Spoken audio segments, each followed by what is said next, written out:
Halo semuanya, kami dari kelompok 7 yang beranggotakan Adam Al-Hafid, Dimas Eko Sugiyarto, Raihan Aversa, dan Reza Herdiani Rifin. Kali ini, kami akan membawakan materi tentang uji Kruskal-Wallis dan uji Kolmogorov-Smirnov. Selamat menyimak. Lantas, apa itu uji Kruskal-Wallis dan uji Kolmogorov-Smirnov? Uji Kruskal-Wallis merupakan suatu alternatif dari uji one-way ANOVA yang merupakan teknik statistika non-parametrik yang digunakan untuk menguji hipotesis awal atau dugaan awal bahwa beberapa contoh berasal dari populasi yang sama atau populasi yang identik. Sementara uji Kolmogorov-Smirnov yaitu uji yang membandingkan distribusi data atau data yang akan diuji normalitasnya dengan distribusi normal baku. Seperti yang kita ketahui, nama dari kedua uji tersebut diambil dari nama para penggagasnya. Sebagai penggagas uji Kruskal-Wallis, ada Pak William Kruskal, seorang ahli matematika dan statistik dari Amerika, dan Pak Wilson Olin Wallis, seorang ahli ekonom dan statistik asal Amerika. Kemudian, penggagas Kolmogorov-Smirnov yaitu Pak Andrei Nikolayevich Kolmogorov, seorang matematikawan asal Uni Soviet, dan Pak Nikolai Vasilyevich Smirnov, yang juga seorang matematikawan asal Uni Soviet. Uji Kruskal-Wallis dan uji Kolmogorov-Smirnov, kedua uji berikut merupakan uji non-parametrik sehingga banyak digunakan pada penelitian-penelitian sosial. Data yang diperoleh dalam penelitian sosial pada umumnya berbentuk kategori atau berbentuk ranking. Nah, terus kapan kedua uji ini bisa digunakan? Uji Kruskal-Wallis pada umumnya digunakan oleh para peneliti sebagai alternatif dari uji ANOVA ketika salah satu dari seluruh sebaran data tidak berdistribusi normal. Sementara uji Kolmogorov-Smirnov pada umumnya digunakan untuk mendeteksi kenormalan sebuah data apabila jumlah sampel datanya lebih dari 50 data. Dan dari kedua uji berikut juga memiliki kelebihan dan kekurangan. Pada uji Kruskal-Wallis, kelebihannya yaitu uji ini lebih praktis dan mudah dalam perhitungan. Sedangkan kelemahannya yaitu uji ini hanya berdasarkan rank atau peringkat dan distribusi statistik ujinya tidak pasti. Kemudian pada uji Kolmogorov-Smirnov kelebihannya yaitu uji ini sangatlah sederhana dan tidak menimbulkan perbedaan persepsi di antara satu pengamat dengan pengamat yang lain yang sering terjadi pada uji normalitas dengan menggunakan grafik.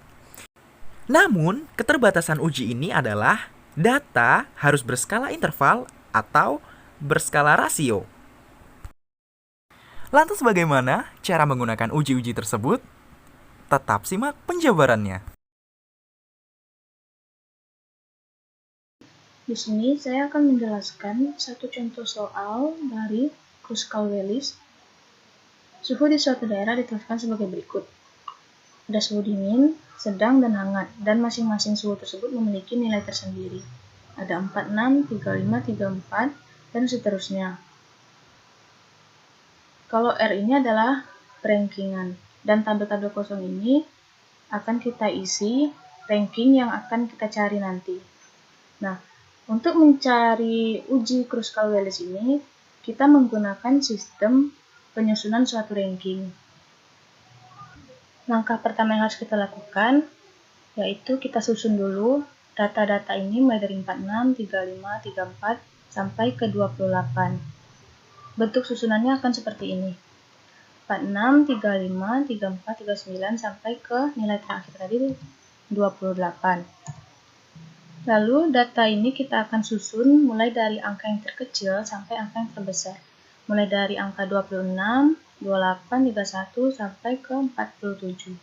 Untuk lebih mempermudah penyusunan, di Microsoft Excel kan ada penyusunan untuk short dari A to Z. Kita pakai itu saja mulai dari 26, nanti dia akan terurut sendiri mulai dari data terkecil sampai data terbesar. Setelah data tersusun, barulah kita kasih ranking, mulai dari ranking 1 sampai ranking terakhir, yang dimana semua data tadi menunjukkan sebanyak 27 data. Ranking 1, 2, 3, 4 sampai dengan ranking 27. Setelah kita kasih perankingan seperti ini, kan ada data yang sama nih, 26, 26, 28, 28. Kita contohkan 26 sama 26. Jika ada yang sama, berarti kan di sini ada ranking 1 dan 2, kita jumlahkan. 1 tambah 2 itu 3, lalu 3 dibagi dua data, 3 bagi 2 yaitu 1,5. 3 tambah 4, 7. 7 dibagi 2 hasilnya 3,5. Nah, kita jumlahkan aja seperti itu sampai data terakhir. Nah, setelah kita jumlahkan tadi, barulah kita mendapatkan peringkat seperti ini yang dimana data 26 ini peringkatnya 1,5, 28 peringkatnya 3,5. Nah, barulah kita isi tabel yang kosong tadi. Datanya akan terbentuk seperti ini. Nah, 46 peringkatnya adalah 26. 46, 26. Lalu 35 peringkatnya yaitu 11,5. Kita lihat hasil peringkat tadi 11,5. Nah, kita isi aja sampai data terakhir yaitu 28, yang dimana 28 ini peringkatnya yaitu 3,5. 28 nih, 3,5. Setelah kita susun peringkatnya masing-masing, barulah kita menentukan ranking setiap data, yang dimana data suhu dingin ini rankingnya itu 174,5. Nah, dari mana datangnya 174,5 ini? Kita jumlahkan semua data yang telah kita menjadikan peringkat, yaitu 26 tambah 11,5 tambah 9 tambah 19 sampai tambah ke 16, maka hasilnya 174,5. Sama dengan data yang di atas, yaitu untuk suhu sedang kita jumlahkan juga sampai ke ranking 3, mendapatkan 85. Setelah kita mendapatkan semua data ini, barulah kita masukkan data-data ini ke rumus uji Kruskal-Wallis. Kita bisa lihat di sini ada rumus. Lalu rumus ini kita masukkan angka-angka yang telah kita dapatkan tadi, yang dimana 12 N ini adalah data keseluruhan, yang dimana data tersebut tadi ada 27. Kita tulis 27. Terus dikali N 27 tambah 1. Terus dikali sigma R1 kuadrat per NI. Yang dimana R ini adalah ranking, dikuadratkan dengan rankingnya adalah kita isi yang ini. R1 174,5 kuadrat per 9. 9 ini kita dapatkan dari NI, yang dimana datanya adalah yang ini. 1, 2, 3, 4, 5, 6, 7, 8, 9. Maka kita tulis 9. R2 118,5, dan R3 85. Ini kita masukkan aja semuanya di sini. Lalu kita kurang 3, rumusnya N 27 tambah 1. Kita memasukkan semua data-data pada rumus, barulah kita jumlahkan. Yang dimana hasilnya 91,21 dikurang 84 itu 28 dikali 3 yaitu 84. Maka hasilnya 7,21. Jadi dapat disimpulkan bahwa chi-square tabel 5% ini adalah sebuah data pada tabel untuk DF ini adalah degree of freedom. Dalam kurung 2, karena di tabel tadi kan ada 3 tuh, dingin, sedang, hangat. Lalu dikurang 1 menjadi 2. Di degree of freedom 2 ini datanya itu 5,991 pada tabel 5%. Nanti kita bisa lihat tabelnya. Karena H hitung 7,21 itu lebih besar chi-square tabel 5,991. Maka H0 ditolak dengan kesimpulan perlakuan berpengaruh signifikan atau perlakuan berbeda nyata. Sekian hasil pencarian saya dalam menghitung contoh soal uji Kruskal-Wallis. Semoga dapat dipahami.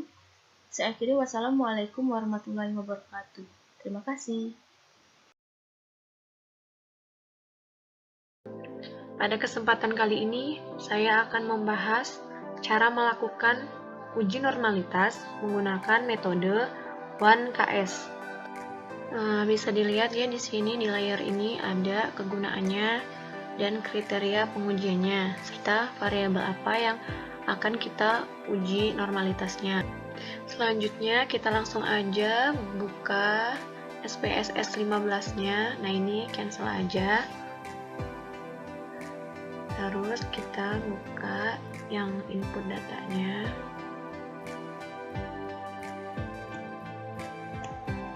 Kita pilih variabel view itu, terus di name kita tulis x1 atau variabel 1, tipenya biarin aja, klik abaikan dan desimnya dinolkan.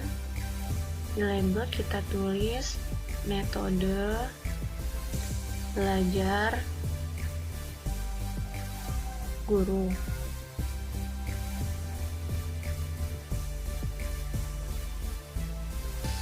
Yang lain ini kita abaikan aja, biarin.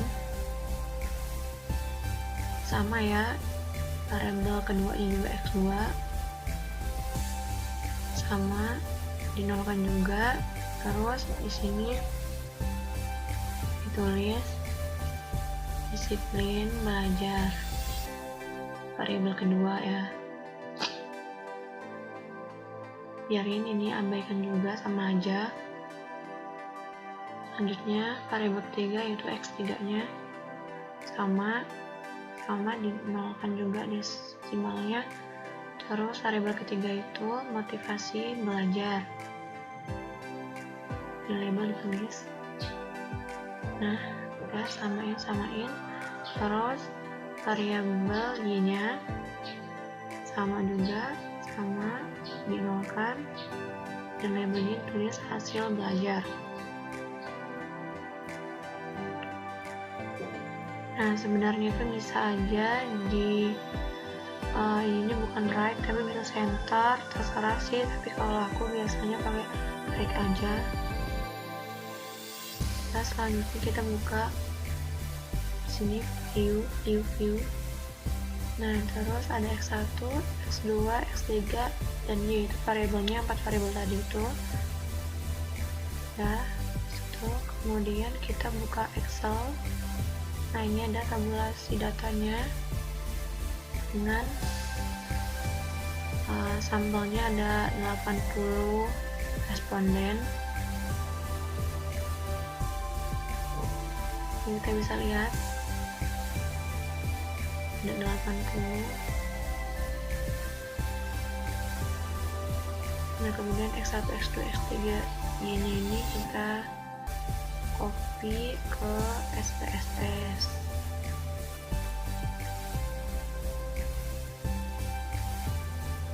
Ini kita copy, kita pindahin ke SPSS.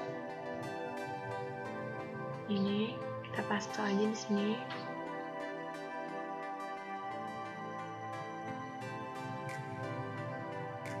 Nah, kemudian udah tertera 80 responden nih. Terus kita klik analyze, kita pilih one parametric, terus one KS, klik aja. Terus di sini kita semua pindahkan ke sebelahnya nih, kita pindahkan.